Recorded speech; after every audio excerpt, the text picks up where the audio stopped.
ऋषयो ऊचुः सर्वशास्त्रार्थ तत्त्वज्ञ सर्वलोकोपकारक वयं चातिथयः प्राप्ता आतिथेयोऽसि सुव्रत ज्ञानदानेन संसारसागरात् तारयस्व नः कलौ कलुषचित्ताये नराः पापरताः सदा केन स्तोत्रेण मुच्यन्ते सर्वपातकबन्धनात् इष्टसिद्धिकरं पुण्यं दुःखदारिद्र्यनाशनम् सर्वरोगहरं स्तोत्रं सूतनो वक्तुमर्हसि। श्रीसूत उवाच शृणुध्वं ऋषयः सर्वे नैमिषारण्यवासिनः तत्त्वज्ञानतपोनिष्ठाः सर्वशास्त्रविशारदाः स्वयंभुवा पुरा प्रोक्तं नारदाय महात्मने तदहं सम्प्रवक्ष्यामि श्रोतुं कौतूहलं यदि। ऋषय ऊचुः किमहा भगवान् ब्रह्मा नारदाय महात्मने सूतपुत्र महाभागा वक्तुमर्हसि साम्प्रतम्। श्रीसूत उवाच दिव्यसिंहासनासीनं सर्वदेवैरभिष्टुतं साष्टाङ्गं प्रणिपत्यैनं ब्रह्माणं भुवनेश्वरम् नारदः परिपप्रच्छा कृताञ्जलिरुपस्थितः। नारद उवाच लोकनाथ सुरश्रेष्ठ सर्वज्ञ करुणाकर षण्मुखस्य परं स्तोत्रं पावनं पापनाशनम् हे धातः पुत्रवात्सल्यात् तद्वद प्रणताय मे उपदिश्यतु मामेवं रक्ष रक्ष कृपानिधे। ब्रह्मोवाच शृणु वक्ष्यामि देवर्षे स्तव राजमिदं परम् मातृकामालिकायुक्तं ज्ञानमोक्षसुखप्रदम् सहस्राणि च नामानि षण्मुखस्य महात्मनः यानि नामानि दिव्यानि दुःखरोगहराणि च तानि नामानि वक्ष्यामि कृपया त्वयि नारद जपमात्रेण सिद्ध्यन्ते मनसा चिन्तितान्यपि इहामुत्र परं भोगं लभते नात्र संशयः इदं स्तोत्रं परं पुण्यं कोटियज्ञफलप्रदम् सन्देहो नात्र कर्तव्यः शृणु मे निश्चितं वचः। ॐ अस्य श्रीसुब्रह्मण्य सहस्रनामस्तोत्र महामन्त्रस्य ब्रह्मा ऋषिः अनुष्टुप् छन्दः सुब्रह्मण्यो देवता शरजन्माक्षय इति बीजम् शक्तिधरोक्षय इति शक्तिः कार्तिकेय इति कीलकम् क्रौञ्चधर इति कीलकम् शिखिवाहन इति कवचम् षण्मुखाय इति ध्यानम् श्रीसुब्रह्मण्य प्रसाद सिद्ध्यर्थे जपे विनियोगः। ध्यानम् ध्यायेच्छण्मुखमिन्दुकोटिसदृशं रत्नप्रभाशोभितम् बालार्कद्युतिषट्किरीटविलसत्केयूरहारान्वितम् कर्णालम्बितकुण्डलप्रविलसत्कण्डस्थलाशोभितम् काञ्चीकङ्कणकिङ्किणीरवयुतं शृङ्गारसारोदयम् ध्यायेदीप्सितसिद्धिदं शिवसुतं श्रीद्वादशाक्षं गुहम् खेटं कुक्कुटमङ्कुशं च वरदं पाशं धनुश्चक्रकम् वज्रं शक्तिमसिं च शूलमभयं दोर्भिधृतं षण्मुखं देवं चित्रमयूरवाहनगतं चित्राम्बरालङ्कृतम्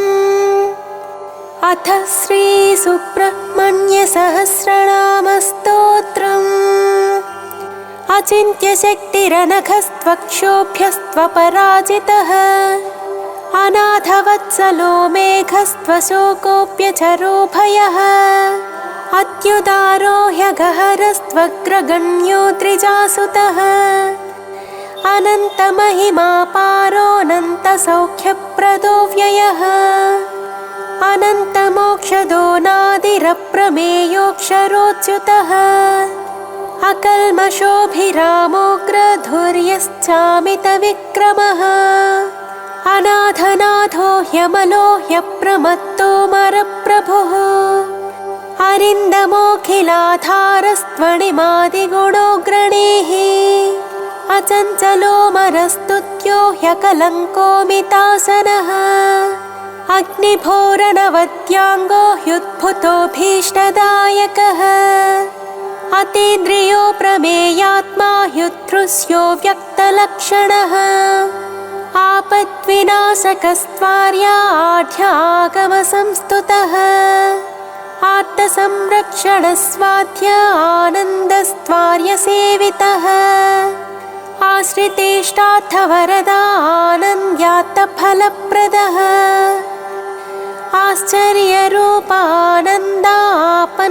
आश्चर्यरूपानन्दापन्नार्तिविनाशनः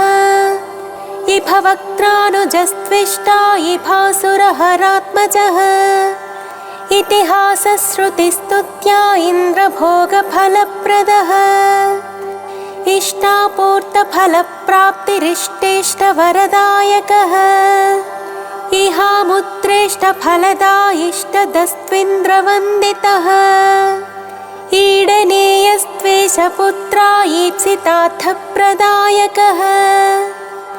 इति भीतिहरश्चेट्या ईषणात्रयवच्चितः उदारकीर्तिरुद्योगे चोत्कृष्टोरुपराक्रमः उत्कृष्टशक्तिरुत्साहा उदारश्चोत्सवप्रियः उज्जृम्भवुद्भवश्चोग्रावुदग्रश्चोग्रलोचनः उन्मत्त उग्रशमना उद्वेगग्नोरगेश्वरः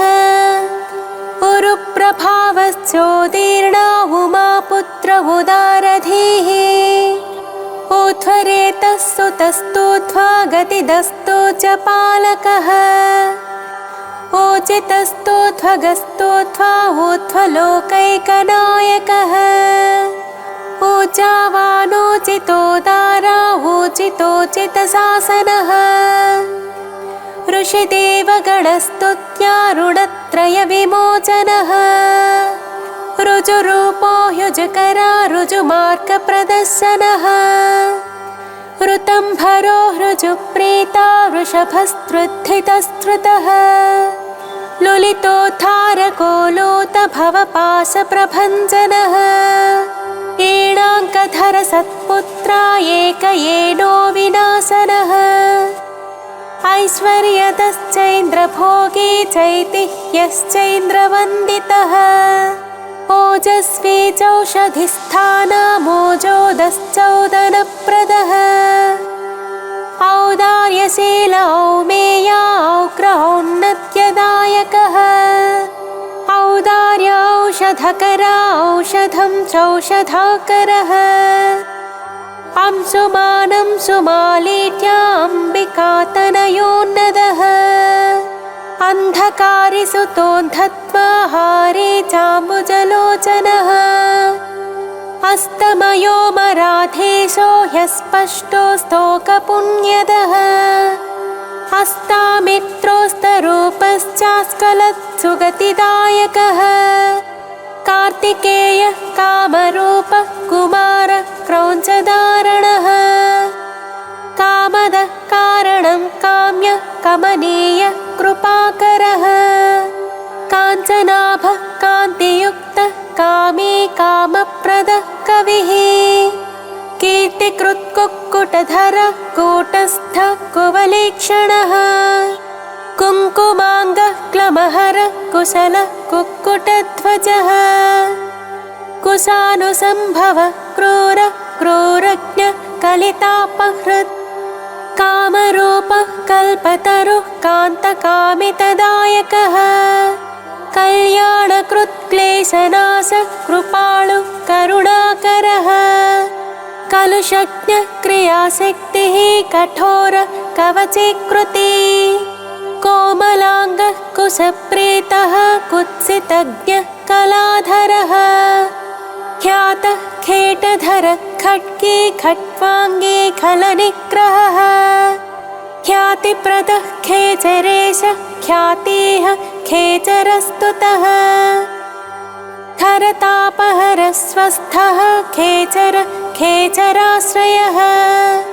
खण्डेन्दुमौलितनयः खेलः खेचरपालकः खस्थलः खण्डितार्कश्च खेचरीजनपूजितः गाङ्गेयो गिरिजापुत्रो गणनाथानुजो गुहः गोप्ता गीर्वाणसंसेव्यो गुणातीतो गुहाश्रयः गतिप्रदो गुणनिधिः गम्भीरो गिरिजात्मजः गूढरूपो गदहरो गुणाधीशो गुणाग्रणीः गोधरो गहनो गुप्तो गर्वज्ञो गुणवर्धनः गुह्यो गुणज्ञो गीतिज्ञो गतातङ्को गुणाश्रयः गत्यपत्यप्रियो गुण्यो गोस्तुतो गगनेचरः गणनीयचरित्रश्च गतक्लेशो गुणार्णवः घूर्णिताक्षो घृणिनिधिः घनगम्भीरघूषणः घण्टानादप्रियो घोषो घोराघौखविनाशनः घनानन्दो घर्महन्ता घृणावान् घृष्टिपातकः घृणी घृणाकरो घोरो घोरदैत्यप्रहारकः घटितैश्वर्यसन्दोहो घनाथो घनसङ्क्रमः चित्रकृच्चित्रवर्णश्च चञ्चलश्च फलद्युतिः चिन्मयश्चित्स्वरूपश्च चिरानन्दश्चिरन्तनः चित्रकेलिश्चित्रतरश्चिन्तनीयश्च मत्कृतिः चोरग्नश्चतुरश्चारुश्चामीकरविभूषणः चन्द्रार्ककोटिसदृशश्चन्द्रमौलितनूभवः छादिताङ्गश्चद्महन्ता छेदिताखिलपातकः छेदीकृततमः क्लेशश्चत्रीकृतमहायशाः छादिताशेषसन्तापश्च्युतिरामृतसागरः छन्नत्रैगुण्यरूपश्च छातेहश्छिन्नसंशयः छन्दोमयश्छन्दगामी छिन्नपाशश्च विच्छदः जगद्धितो जगत्पूज्यो जगज्येष्ठो जगन्मयः जनको जाह्नवी सूनुर्जितामित्रो जगद्गुरुः जयी जितेन्द्रियो जैत्रो जरामरणवर्जितः ज्योतिर्मयो जगन्नाथो जगज्जीवो जनाश्रयः जगत्सेव्यो जगत्कर्ता जगत्साक्षी जगत्प्रियः जम्भारिवन्द्यो जयदो जगज्जनमनोहरः जगदानन्दजनको जनजाड्यापहारकः जपाकुसुमसङ्कासो जनलोचनशोभनः जनेश्वरो जितक्रोधो जनजन्मनिबर्हणः जयदो जन्तुतापज्ञो जितदैत्यमहाव्रजः जितमायो जितक्रोधो जितसङ्गो जनप्रियः झुञ्झुनिलमहावेगो झुरिताशेषपातकः झुच्छरे कृतदैत्यौघो झुल्लरे वाद्यसम्प्रियः ज्ञानमूर्ति ज्ञानगम्यो ज्ञानी ज्ञानमहानिधिः टङ्काररुत्तविभव टङ्कवज्रध्वजाङ्कितः टङ्किताखिललोकश्चाटङ्कितैनस्तमोरविः डम्बरप्रभवो डम्भो डम्बोडमरुकप्रियः डमरोत्कटसन्नादो डिम्भरूपस्वरूपकः धक्कानादप्रीतिकरो ढालितासुरसङ्कुलः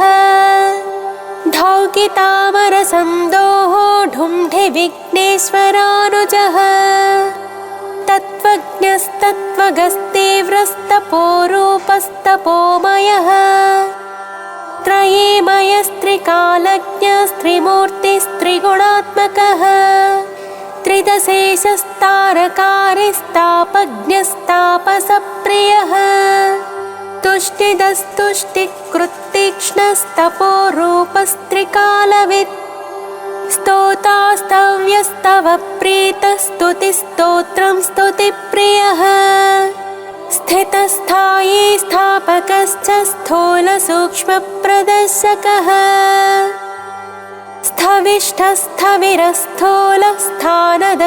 स्थविष्ठस्थविरस्थूलस्थानदस्थैर्यदस्थिरः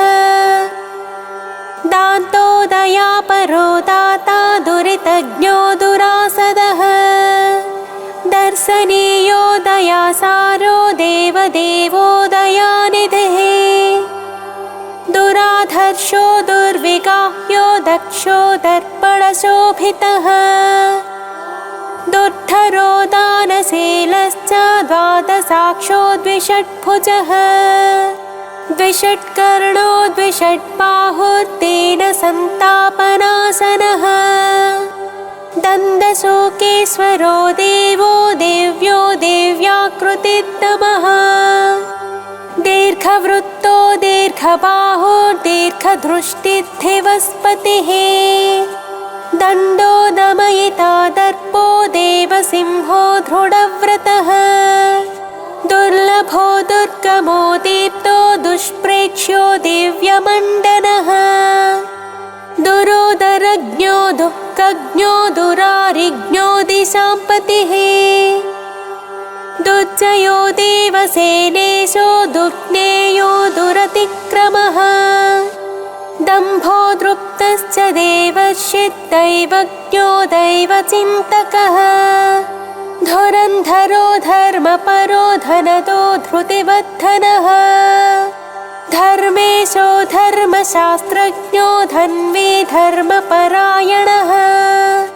धनाध्यक्षो धनपति धृतिमान् धूतकल्भिषः धर्महेतुर्धर्मशूरो धर्मकृद्धर्मविध्रुवः धाता धीमान् धर्मचारी धन्यो धुर्यो धृतव्रतः नित्योत्सवो नित्यतृप्तो निर्लेपो निश्चलात्मकः निरवध्यो निराधारो निष्कलङ्को निरञ्जनः निर्ममो निरहङ्कारो निर्मोहो निरुपद्रवः नित्यानन्दो निरातङ्को निष्प्रपञ्चो निरामयः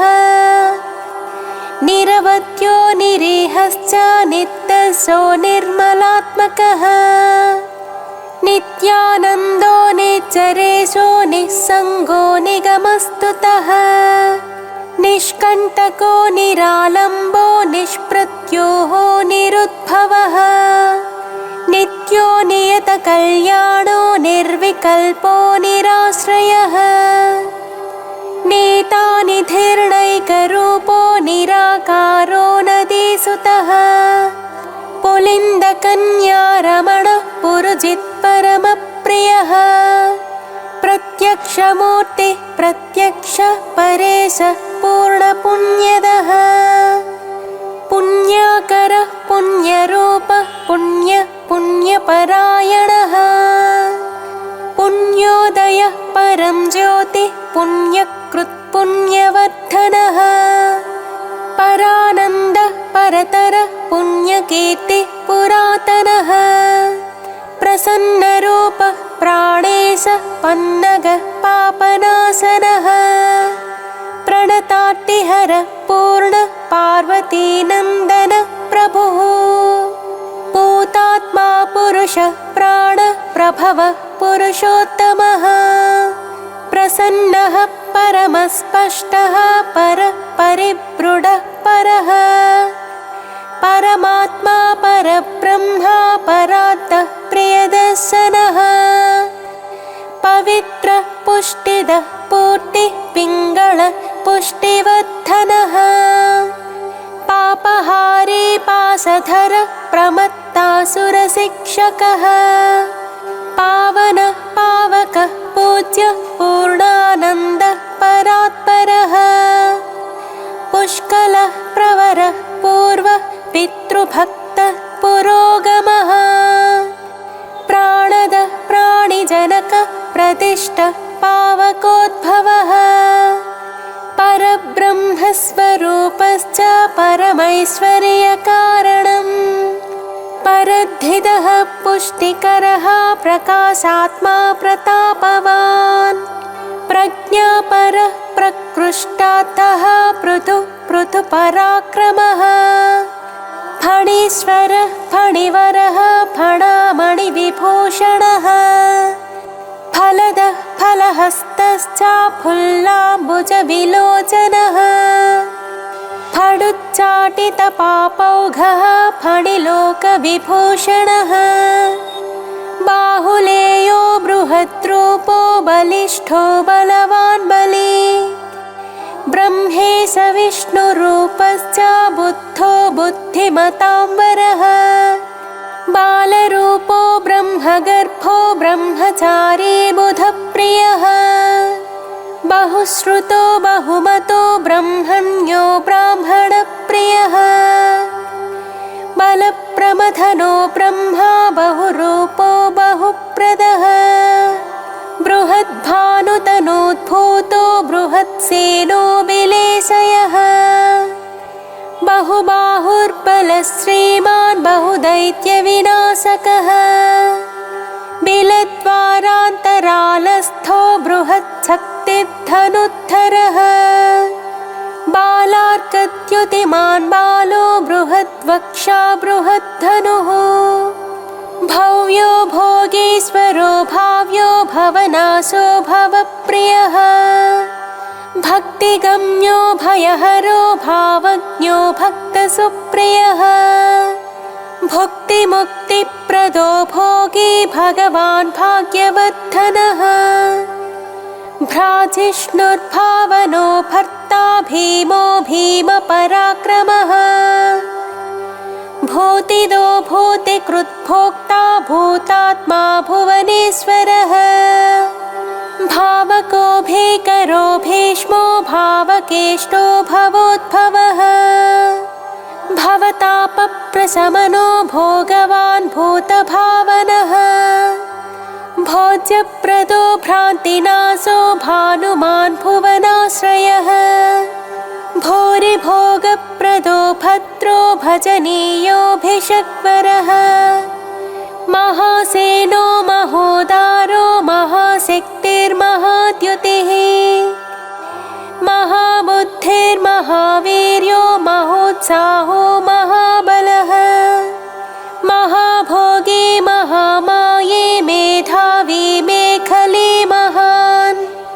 मुनिस्तुतो महामान्यो महानन्दो महायशाः महोज्जितो माननिधिर्मनोरथफलप्रदः महोदयो महापुण्यो महाबलपराक्रमः मानदो मतिदो माली मुक्ता माला विभूषणः मनोहरो महामुख्यो महद्धिर्मूर्तिमान् मुनिः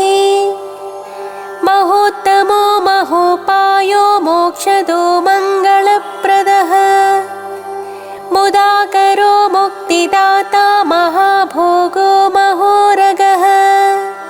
यशस्करो योगियोनिर्योगीश्वरो वरिष्ठो यमिनाम्बरः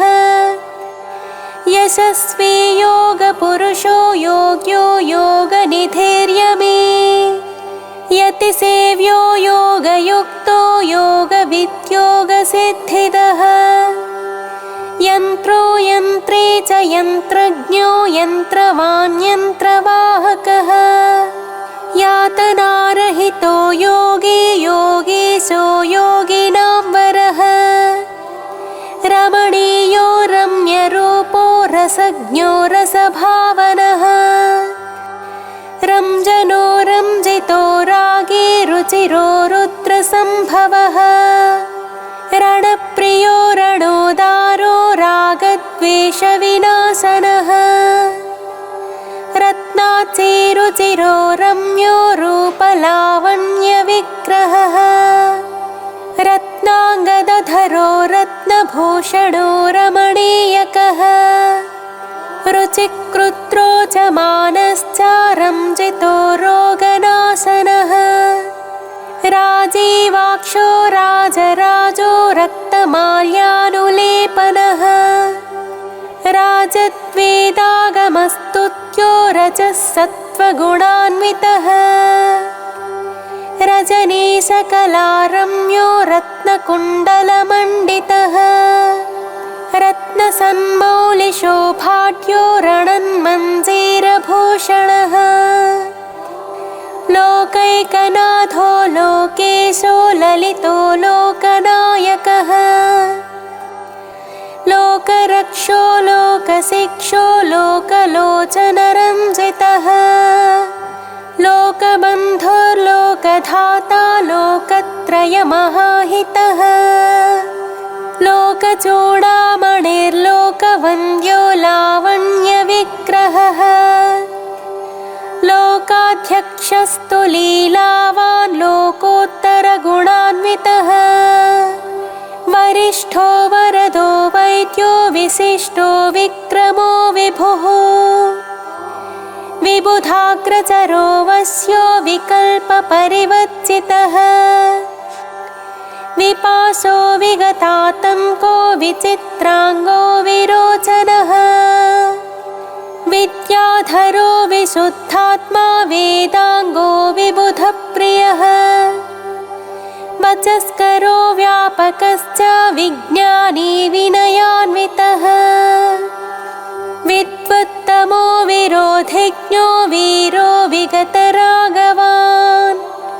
वीतभावो विनीतात्मा वेदगर्भो वसुप्रदः विश्वदीप्तिर्विशालाक्षो विजितात्मा विभावनः वेदवेद्यो विधेयात्मा वेददोषश्च वेदवेत् विश्वकर्मा वीतभयो वागीशो वासवाचितः वीरध्वंसो विश्वमूर्तिर्विश्वरूपो वरासनः विशाखो विमलो वाग्मी विद्वान् वेदधरो वटुः वीरचूडामणिर्वीरो विद्येशो विबुधाश्रयः विजये विनये वेत्ता वरीयान् विरजावसुः वीरज्ञो विश्वरो वेद्यो वेगवान् वीर्यवान् वशी वरशीलो वरगुणो विशोको वज्रधारकः शरजन्मा शक्तिधरः शत्रुघ्नः शिखिवाहनः श्रीमान् शिष्टः शुचिः शुद्धः शाश्वतः श्रुतिसागरः शरण्यः शुभदः शर्मा शिष्टेष्टः शुभलक्षणः शान्तः शूलधरः श्रेष्ठः शुद्धात्मा शङ्करः शिवः शितिकण्ठात्मजः शूरः शान्तिदः शोकनाशनः षण्मातुरः षण्मुखश्च षट्गुणैश्वर्यसंयुतः षट्चक्रस्थः षडूर्मिज्ञः षडङ्गश्रुतिपारगः षट्भावरहितः षट्कः षट्शास्त्रस्मृतिपारगः षड्वर्गदाता षट्ग्रीवः षडरिज्ञः षडाश्रयः षट्किरीटधरः श्रीमान् षडाधारश्च षट्क्रमः षट्कोणमध्यनिलयः षण्डत्वपरिहारकः सेनानी सुभगः स्कन्दः सुरानन्दः सतां गतिः सुब्रह्मण्यः सुराध्यक्षः सर्वज्ञः सर्वतः सुखी सुलभः सिद्धिदः सौम्यः सिद्धेशः सिद्धिसाधनः सिद्धार्थः सिद्धसङ्कल्पः सिद्धसाधुः सुरेश्वरः सुभुजः सर्वदृक्साक्षी सुप्रसादः सनातनः सुधापतिः स्वयं ज्योतिः स्वयं भू सर्वतोमुखः समर्थः सत्कृतिः सूक्ष्मः सघोषः सुखदः सुहृत् सुप्रसन्नः सुरश्रेष्ठः सुशीलः सत्यसाधकः सम्भाव्यः सुमनः सेव्यः सकलागमपारगः सुव्यक्तः सच्चिदानन्दः सुवीरः सुजनाश्रयः सर्वलक्षणसम्पन्नः सत्यधर्मपरायणः सर्वदेवमयः सत्यः सदा मृष्टान्नदायकः सुधापि सुमतिः सत्यः सर्वविघ्नविनाशनः सर्वदुःखप्रशमनः सुकुमारः सुलोचनः सुग्रीवः सुधृतिः सारः सुराराध्यः सुविक्रमः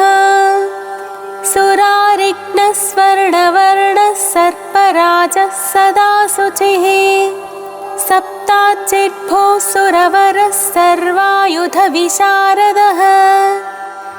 हस्तिचर्माम्बरसुतो हस्तिवाहनसेवितः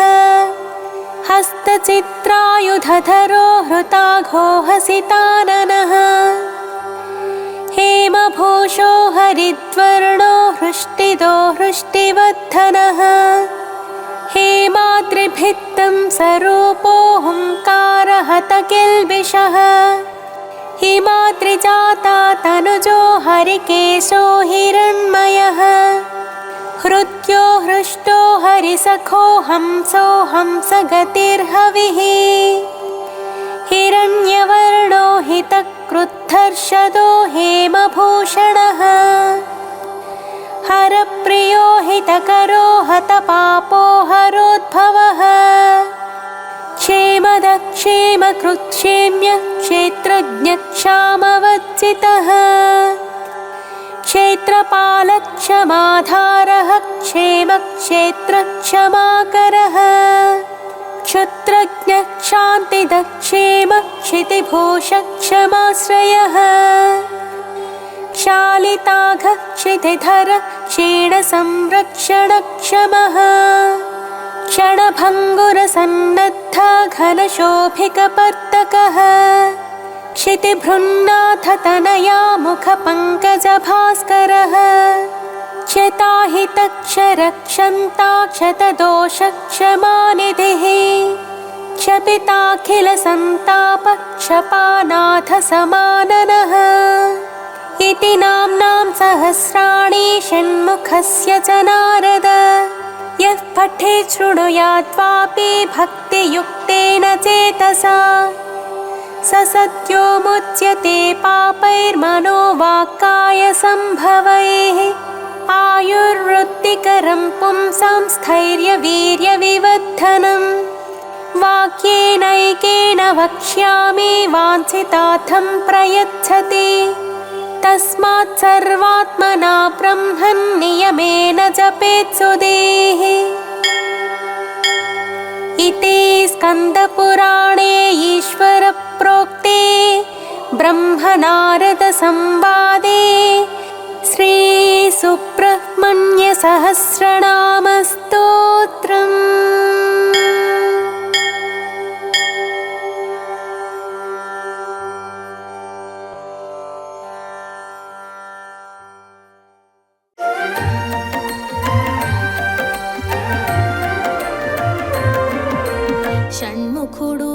శుభముఖుడు సురసేనకు అధినాయకుడు పాలకుడు పరిపాలకుడు శూలము దాల్చిన నాయకుడు షణ్ముఖుడు శుభముఖుడు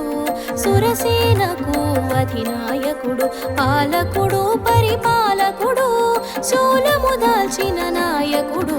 సుబ్రహ్మణ్యం సుబ్రహ్మణ్యం గజముఖ సోదర సుబ్రహ్మణ్యం సుబ్రహ్మణ్యం సుబ్రహ్మణ్యం కుమారనామ సుబ్రహ్మణ్యం కుమారనామ సుబ్రహ్మణ్యం సుబ్రహ్మణ్యం సుబ్రహ్మణ్యం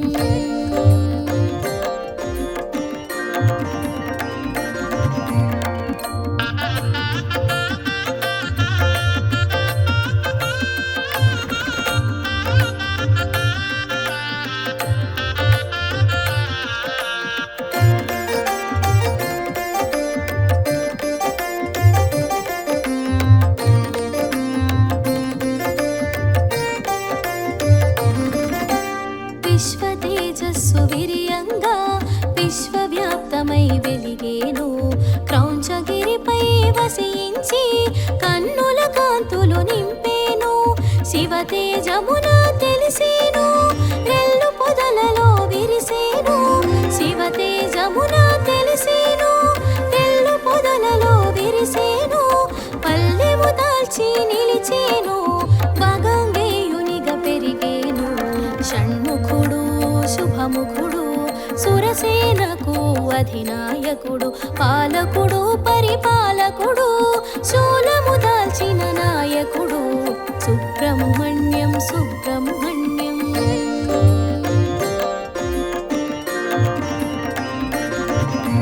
సుబ్రహ్మణ్యం సుబ్రహ్మణ్యం కుమారనామ సుబ్రహ్మణ్యం సుబ్రహ్మణ్యం సుబ్రహ్మణ్యం కుమారనామ సుబ్రహ్మణ్యం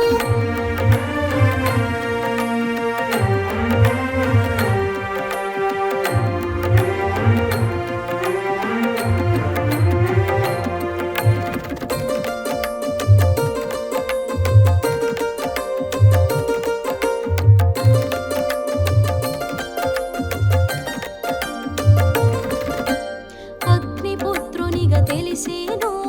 అగ్నిశిఖలో మెరిసేను శిఖివాహనము అందేను శిఖరాగ్రమున వెలిగేను ఓంకారార్థము వివరించి శివునికి గురువై నిలిచేను ఓంకారార్థము వివరించి శివునికి గురువై నిలిచేను కృత్తిక క్షీరం పానము చేసి కార్తికేయుడై తెలిసేను షణ్ముఖుడు శుభముఖుడు సురసేనకు అధినాయకుడు పాలకుడు పరిపాలకుడు శూలము దాల్చిన నాయకుడు సుబ్రహ్మణ్యం సుబ్రహ్మణ్యం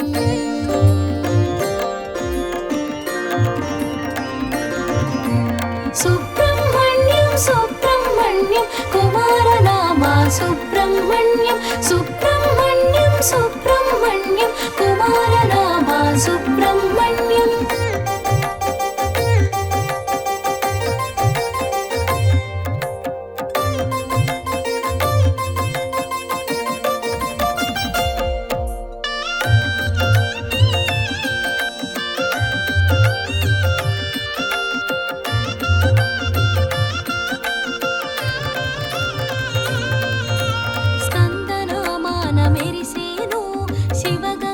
ఫలముగ కలిగేను కుమారనామాన కూడేను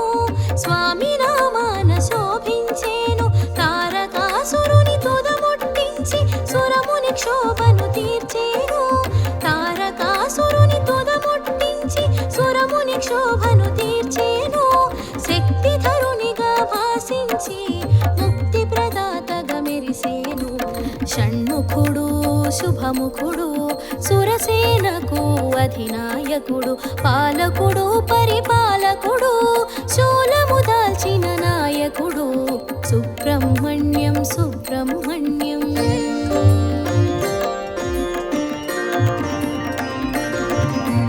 సుబ్రహ్మణ్యం సుబ్రహ్మణ్యం కుమారనామ సుబ్రహ్మణ్యం సుబ్రహ్మణ్యం సుబ్రహ్మణ్యం కుమారనామ సుబ్రహ్మణ్యం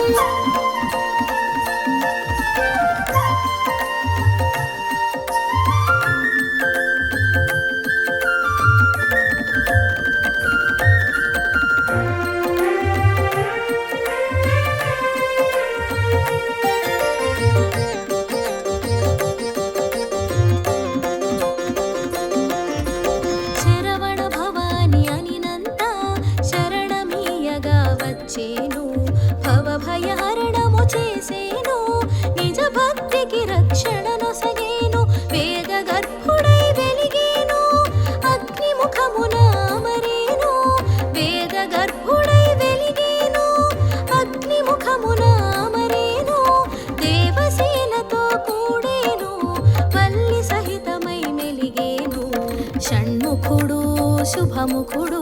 సురసేనకు అధినాయకుడు పాలకుడు పరిపాలకుడు శూలము దాల్చిన నాయకుడు సుబ్రహ్మణ్యం సుబ్రహ్మణ్యం.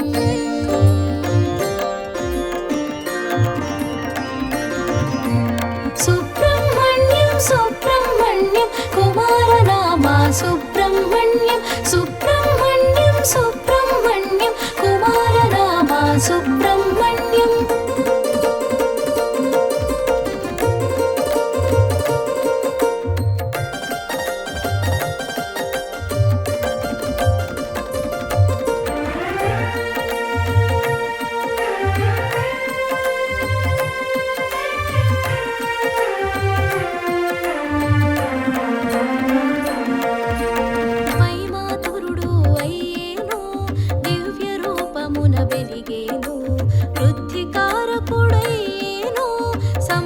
సంపదలు నొసగేను భుజంగ రూపము నుండేను భుజంగ స్తోత్రమునందేను భుజంగ రూపము నుండేను భుజంగ స్తోత్రమునందేను కుండలి తేజము నుండేను కుండల శక్తిని కూర్చేను షణ్ముఖుడు శుభముఖుడు సురసేనకు అధినాయకుడు పాలకుడు పరిపాలకుడు శూలము దాల్చిన నాయకుడు సుబ్రహ్మణ్యం సుబ్రహ్మణ్యం.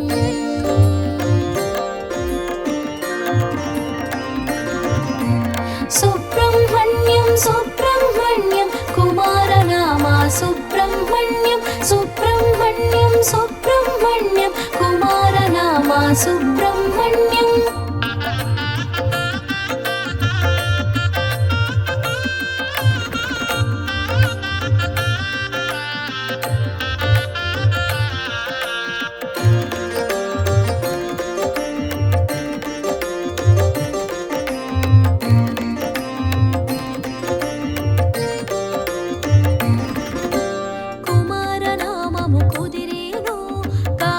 ఫలములు నొసగేను షష్ఠిని పూజకు మురిసేను ఇష్టగ ఫలములు నొసగేను మయూర వాహన శోభితుడు శాస్తా గణపతి సోదరుడు మయూర వాహన శోభితుడు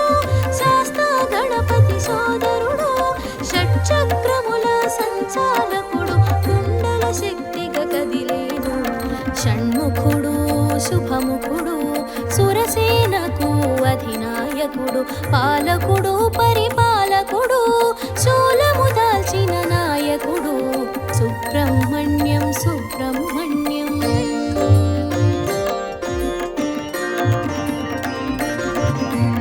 సుబ్రహ్మణ్యం సుబ్రహ్మణ్యం కుమారనామ సుబ్రహ్మణ్యం సుబ్రహ్మణ్యం సుబ్రహ్మణ్యం కుమారనామ సుబ్రహ్మణ్యం.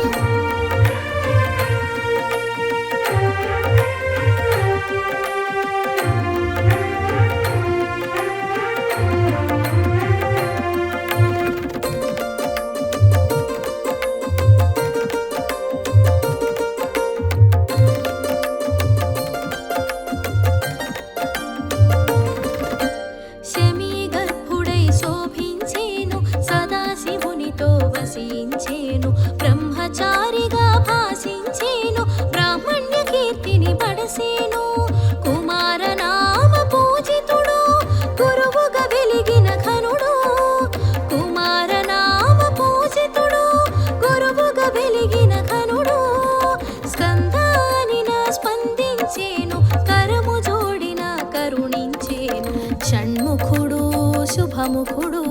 సురసేనకు అధినాయకుడు పాలకుడు పరిపాలకుడు శూలము దాల్చిన నాయకుడు సుబ్రహ్మణ్యం సుబ్రహ్మణ్యం.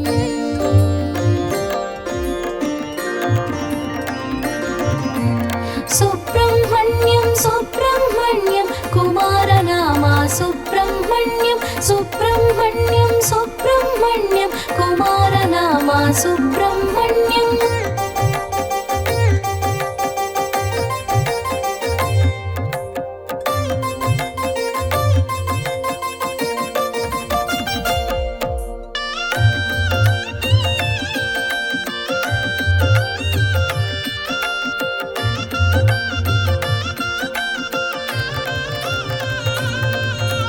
విష్ణుతత్వమున విరిసేను యజ్ఞ పురుషునిగా తెలిసేను ధర్మపక్షాన పోరున నిలచి విజయము కూర్చగా చేరేను తంత్రశాస్త్రమును తెలియగా చేసి మంత్రశక్తిగా మననాన తెలిసి తంత్రశాస్త్రమును తెలియగా చేసి మంత్రశక్తిగా మననాన తెలిసి సర్వ విద్యలా శోభించేను శుభకరమూర్తిగా మసలేను షణ్ముఖుడు శుభముఖుడు సురసేనకు అధినాయకుడు పాలకుడు పరిపాలకుడు శూలము దాల్చిన నాయకుడు సుబ్రహ్మణ్యం సుబ్రహ్మణ్యం.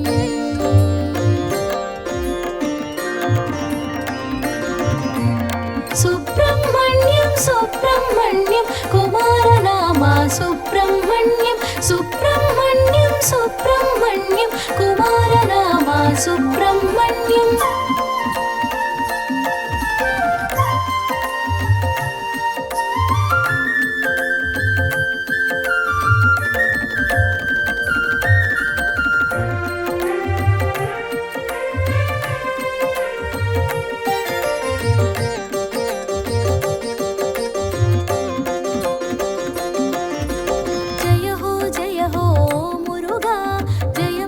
సగే శ్రీ మురుగా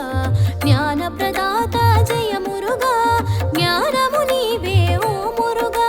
జయ మంగళం సుబ్రహ్మణ్యానికి మంగళం జయ మంగళం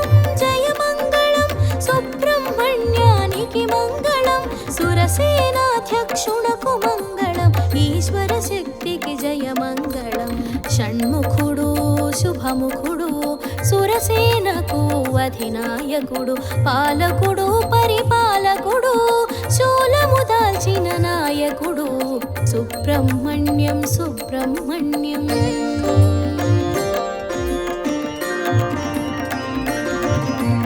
సుబ్రహ్మణ్యం సుబ్రహ్మణ్యం కుమారనామా సుబ్రహ్మణ్యం సుబ్రహ్మణ్యం సుబ్రహ్మణ్యం కుమారనామా సుబ్రహ్మణ్యం.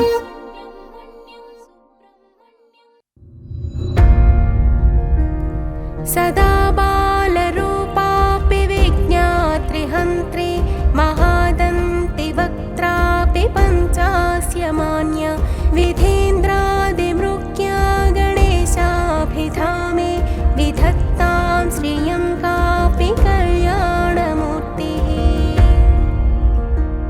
న జానామి శబ్దం న జానామి చార్థం న జానామి పద్యం న జానామి గద్యం చిదేకా షడాస్యా హృదిత్యోతతే మే ముఖాన్ని సరంతి గిరశ్చాపి చిత్రం.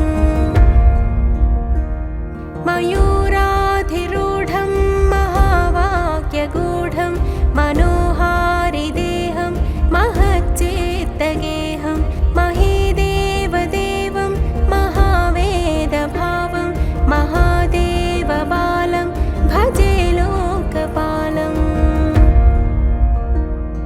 యదా సన్నిధానం గతామానవామి భవాంభోధిపారం గతాస్తే తదైవ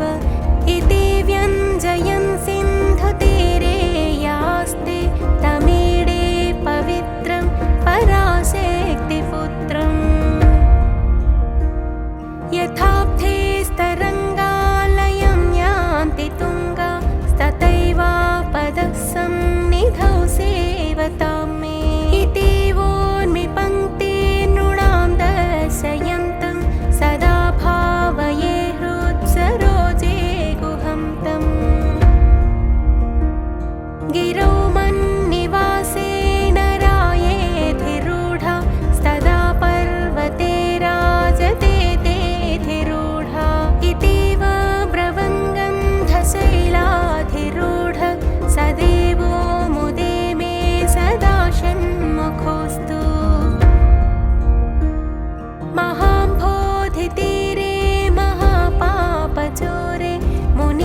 लसत्स्वर्णगेहे नृणां कामदोहे सुमस्तोमसञ्छन्नमाणिक्यमञ्चे समुद्यत्सहस्रार्कतुल्यप्रकाशं सदा भावये कार्तिकेयं सुरेशम् रणत्थं सखे मञ्जुलेत्यन्तशोणे मनोहारि लावण्यपेयूषपूर्णे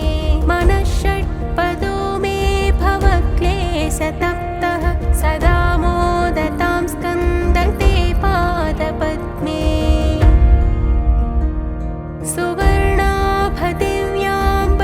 सुवर्णाभदिव्याम्बरैर्भासमाना वणत्किङ्किणी मेखला शोभमाना लसद्धेमपट्टेन विद्योतमाना कटिं भावये स्कन्दते दीप्यमाना पुलिन्देशकन्या घना भोगतुङ्ग स्तनालिङ्गनासक्तकाश्मीररागं नमस्याम्यहं तारकारे तवोर स्वभक्तावने सर्वदा सानुरागम् विधौ क्लुप्तदण्डान् स्वलीलाधृताण्डा निरस्ते भशुण्डान् द्विषत्कालदण्डान् हतेन्द्रारिषण्डान् जगत्त्राणसौण्डा सदा ते प्रचण्डान् श्रये बाहुदण्डान् सदा शारदा षण्मृगाङ्कायदि स्युः समुद्यन्त एव स्थिताश्चेत् समन्ता सदा पूर्णबिम्बाकलङ्कैश्च हीना स्तदा त्वन्मुखानां ब्रुवे स्कन्दसाम्यम् स्फुरन्मन्दहासैः सहंसानि चञ्चत् कटाक्षावलीभृङ्गसङ्घोज्ज्वलानि सुधास्यन्ति बिम्बाधराणि शसूनो तवालोकये षण्मुखाम्भोरुहाणि विलासेषु कर्णान्तदीर्घेष्वजस्रं दयास्यं दिशु द्वादशस्वीक्षणेषु मयेषत्कटाक्षसकृत्पातितश्चेत् भवेत्ते दयाशीलकानामहाणिः सुताङ्गोद्भवो मे जीवेति षट्था जपन्मन्त्रमेषो मुदा जेघ्रतेयान् जगद्भारभृद्भ्यो जगन्नाथ तेभ्यः किरीटोज्ज्वलेभ्यो नमो मस्तकेभ्यः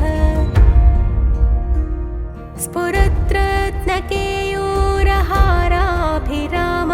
चलत्कुण्डलश्रीलसत्कण्डभागः कटौ पीतवासाः करे चारुशक्तिः पुरस्तान्ममास्तां पुरारेस्तनूजः इहायाहि वत्सेति हस्तान् प्रसार्य पयत्यादराच्छं करे मातुरङ्का समुत्पद्यतातं श्रयन्तं कुमारं हराश्लेष्टगात्रं भजे बालमूर्तिम् कुमारे शसूनो गुहस्कन्दसेना पते शक्तिपाणे मयूराधिरूढ पुलिन्दात्मजाकान्तभक्तातिहारिन् प्रभो तारकारे सदा रक्ष मां त्वम्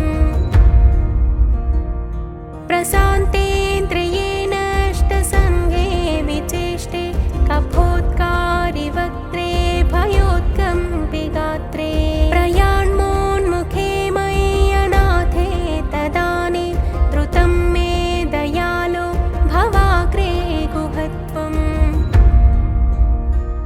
कृतान्तस्य दूतेषु चण्डेषु कोपा दहच्छिन्दिभिन्दीति मां तज्जयत्सु मयूरं समारोह्य माभैरिति त्वं पुरशक्तिपाणेर्ममायाहि शीघ्रम्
शिरसि स्कन्दमूर्ते श्रुतौ स्कन्दकीर्ति मुखे मे पवित्रं सदा तच्चरित्रं करे तस्य कृत्यं वपुस्तस्य भृत्यं गुहे सन्तु लीना ममाशेषभावाः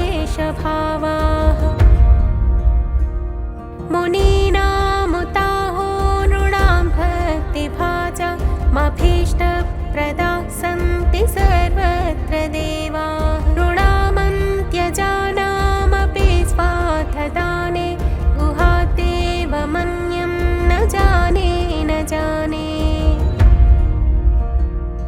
कलत्रं सुता बन्धुवर्गः पशुर्वा नरो वाथ नारी गृहे ये मदीया यजन्तो नमन्तस्तुवन्तो भवन्तं स्मरन्तश्च ते सन्तु सर्वे कुमार मृगाः पक्षिणोदं सकाये च दुष्टा तथा व्याधयो बाधकाये मदङ्गे भवच्छक्तितीक्ष्णाग्रभिन्ना सुदूरे विनश्यन्तु ते चूर्णितक्रौञ्चशैल जनित्री पिता च स्वपुत्रापराधं सहेतेन किं देवसेनाधिनाथ अहं चातिबालो भवान् लोकतात क्षमस्वापराधं समस्तं महेश नमः केकिनीशक्तये चापि तुभ्यं नमश्चागतुभ्यं नमः कुक्कुटाय नमः सिन्धवे सिन्धुदेशाय तुभ्यं पुनः स्कन्दमूर्ते नमस्ते नमोऽस्तु जयानन्दभूमं जयापारधामं जयामोघकीर्ति